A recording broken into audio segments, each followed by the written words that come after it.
가산제일교회 성도 여러분 안녕하세요. 이번 주 성경 통독 가이드 다시 돌아왔습니다. 자, 오늘은요. 포로 생활이라는 그 힘든 시간을 지나고 나서 하나님의 백성들이 어떻게 다시 일어서는지 그 회복의 과정을 보여주는 정말 놀라운 두 가지 이야기를 만나볼 거예요. 바로 느헤미야와 에스더입니다. 이 두 이야기가요. 진짜 신기하게도 동전의 양면 같아요. 한쪽은 예루살렘을 배경으로 하나님의 말씀이 막 공개적으로 선포되면서 일어나는 회복 이야기고요. 또 다른 한쪽은 저 멀리 페르시아 제국에서 하나님의 이름이 단 한 번도 나오지 않는데 그분은 섭리로 이루어지는 숨겨진 구원 이야기거든요. 정말 다르죠? 하지만 이렇게 전혀 다른 두 상황 속에서도 변함없이 자기 백성을 돌보시는 하나님의 그 신실하심을 발견하는 그런 시간이 될 겁니다.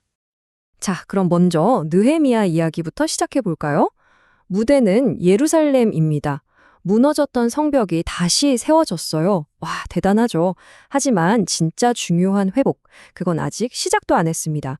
눈에 보이는 벽이 아니라 바로 사람들 마음의 회복, 영적인 재건이 필요했거든요. 공동체를 진짜로 바꾼 게 뭘까요? 그 단단한 성벽이었을까요? 아니었습니다. 바로 이 장면이에요.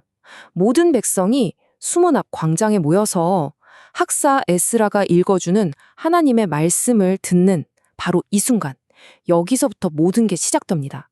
이게 바로 역사를 바꾼 전환점이었던 거죠.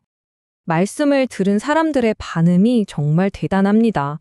그냥 듣고 아, 좋은 말씀이네 하고 끝난 게 아니었어요. 먼저 마음이 움직여서요.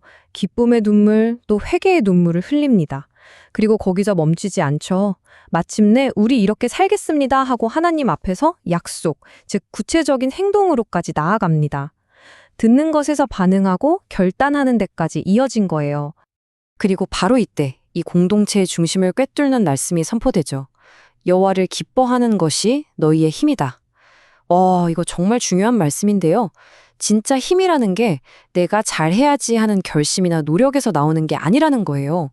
하나님 안에서 하나님 때문에 얻는 그 기쁨 자체가 우리의 힘이 된다는 것, 이 놀라운 진리를 이들이 깨닫게 된 겁니다.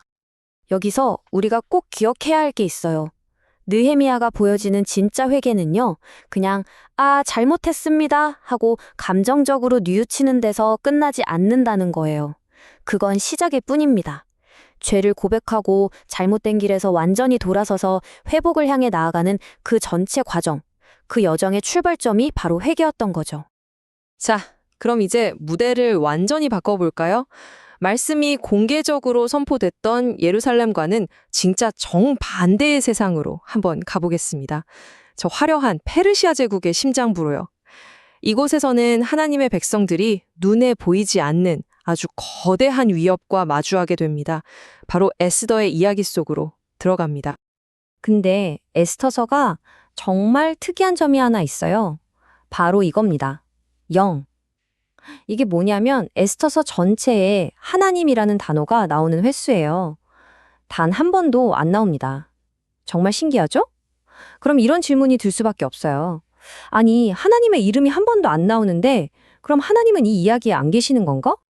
자, 이야기는 아주 긴박하게 돌아갑니다. 궁중에서 정치적인 사건이 터져요. 갑자기 왕비가 폐위됩니다. 그리고 그 자리에 유대인 소녀 에스더가 새로운 왕비로 뽑히죠. 그런데 바로 그때 하만이라는 아주 사악한 신하가 제국에 사는 모든 유대인을 다 죽이려는 끔찍한 계획을 세웁니다. 민족 전체가 사라질 수도 있는 정말 절체절명의 위기가 닥친 거죠. 바로 이 위기의 순간에 모르드베가 에스더에게 이 한마디를 던집니다. 어쩌면 에스더의 인생을 통째로 바꾼 말이죠. 네가 왕후의 자리에 오른 게 바로 이때를 위함이 아닌지 누가 알겠느냐? 와, 이건 그냥 격려가 아니에요. 에스더, 너의 삶은 우연이 아닐 수 있다. 바로 이 순간을 위해 하나님이 보이지 않게 널 준비시킨 것일 수 있다. 이런 강력한 도전이었던 겁니다. 자, 이제 한 민족 전체의 운명이 그야말로 바람 앞에 등불 같은 상황인데요. 이야기는 단 하룻밤 사이에 일어난 일들 때문에 아주 극적으로 뒤바뀌게 됩니다. 긴장감이 정말 최고조에 달합니다. 하만은 모르드게를 매달 교수대까지 다 만들어 놓고 이제 모든 게 끝났다고 자신의 승리라고 확신했을 거예요. 하지만 바로 그 밤에요. 인간의 그 완벽해 보이는 계획 뒤에서 보이지 않는 하나님의 손길이 움직이기 시작합니다. 한번 보세요. 이 우연의 일치들을요. 그날 밤 따라 왕이 잠이 안 와요. 그래서 심심풀이로 궁중일지를 가져오라고 하죠. 수많은 기록 중에 하필이면 모르드게가 예전에 왕의 목숨을 구했던 바로 그 부분을 읽게 됩니다. 이게 정말 다 우연일까요? 아니요.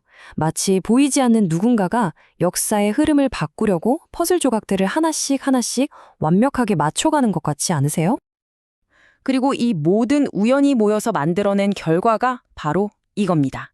이야기의 클라이맥스, 바로 대역전이죠. 하만이 모르드게를 죽이려고 세웠던 바로 그 교수대에 결국 자기가 매달리게 됩니다. 이보다 더 통쾌하고 완벽한 반전이 있을까요? 악한 계획이 결국 자기 자신을 삼켜버린 겁니다. 자, 이제 한 걸음 뒤로 물러나서 이 두 이야기를 나란히 놓고 한번 볼까요? 배경도 다르고 이야기 전개 방식도 완전히 다르지만 결국 이 두 이야기는 하나님의 성품에 대한 하나의 아주 분명한 메시지를 우리에게 던져주고 있습니다. 여기 표를 보시면 한눈에 들어오죠. 하나님이 일하시는 방식은 정말 다양해요. 느헤미야 이야기처럼 말씀으로 아주 공개적으로 큰 소리로 일하실 때도 있고요. 에스더 이야기처럼 우리의 평범한 일상 속 수많은 우연들 뒤에 조용히 숨어서 일하실 때도 있습니다. 하지만 중요한 건 이거예요. 방식은 다르다도 목적은 똑같다는 것. 하나님은 언제나 어떤 상황에서든 자기 백성을 구원하고 다시 일으키기 위해 일하고 계신다는 사실입니다. 그렇다면 이 두 이야기가 오늘을 살아가는 우리에게는 어떤 의미가 있을까요? 바로 이런 메시지를 줍니다. 느헤미야의 백성들처럼 하나님의 말씀 위에 굳건히 서고 진정한 회개를 통해 삶의 회복을 경영하세요. 그리고 동시에 에스더처럼 우리 삶의 수많은 우연들 속에서 일하시는 그 보이지 않는 하나님의 손길을 믿으세요. 그리고 하나님이 부르시는 그 자리에서 이때를 위함이라는 믿음으로 용기를 내는 겁니다. 이번 한 주 성경을 읽으시면서 이 위대한 두 이야기가 성경 속에만 머무르는 게 아니라 여러분 각자의 삶의 이야기와 깊이 만나게 되기를 소망합니다. 마지막으로 이 질문 하나를 마음에 품고 한 주를 보내보시면 어떨까요? 가만히 돌아보니 내 삶 속에서 하나님이 보이지 않게 일하셨던 그 우연의 순간은 언제였을까? 한번 떠올려 보시는 한 주 되시길 바랍니다. 감사합니다.